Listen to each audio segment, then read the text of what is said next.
Alright, so I'm taking a break from studying just to say this message, so hear me out. I decided to watch my dad change my air vent in my car. The first time that I thought he was going to do it, he was like, I'm not going to do it today because I need to order the tools. I was like, okay. And so the tools get here. These tools that he pulled out were not regular tools. They were like as if a doctor had handed him instruments to perform surgery, but he did it like that. It was like a simple pop, pop, pop, pop. He just told me that, man, this is so much easier when you have the right tools. And I was like, yeah, I know. What was the point of the whole story with the tools? Therapy gives you tools to utilize to fix the problems in your life. And you would be like, man, this is so much easier. You know, had I just known that this tool helps me with this, had I just brought the tool set, had I just gone to therapy, had I just known then what I know now. These are going to be the thoughts running through your mind. And this is often what creates regret, because we realize, looking back, I wanted to drop out of college my freshman year. And I had a great support group that were like, stay with it. It's going to be easier, you know, it'll get better, I promise.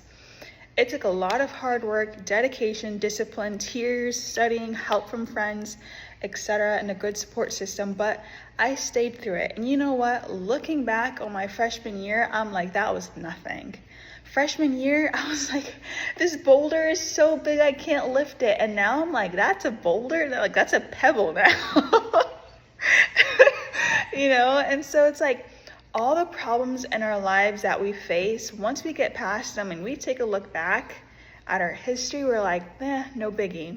Come sophomore year, my professor, I come in and I sit down and they're like, this is going to be a hard class. Like, everything that we're covering today is review. If you don't know it, you're going to fail.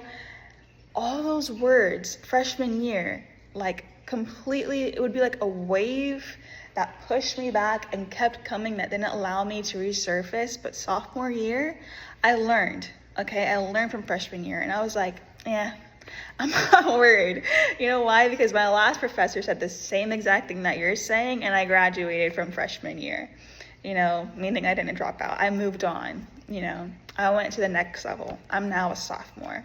So everything that you're telling me right now, I'm not going to internalize it, let, you know, fear stop me from continuing this hard path. I'm gonna do it. And I did it. And now I'm a freaking senior, guy. So